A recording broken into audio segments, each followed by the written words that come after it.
সমাজসেবা অধিদপ্তর সম্পর্কে একটু জানি। এটা প্রতিষ্ঠা হয়েছে মূলত 1961 সালে সমাজ কল্যাণ মন্ত্রণালয়ের অধীনে এটি পরিচালিত।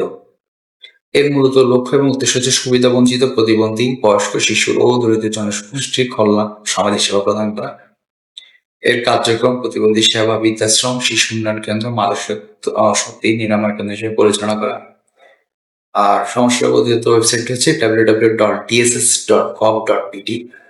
আর আবেদন পোর্টালটি হচ্ছে dss.teletalk.com.pt।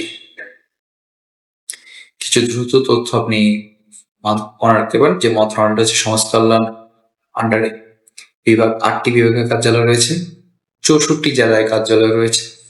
পরিচালনা করা হচ্ছে সরাসরি নিয়োগ পদ্ধতিতে। চাকরির ধরনটি হচ্ছে রাজস্ব খাত। পরীক্ষাটি হবে লিখিত এবং ভাইভা।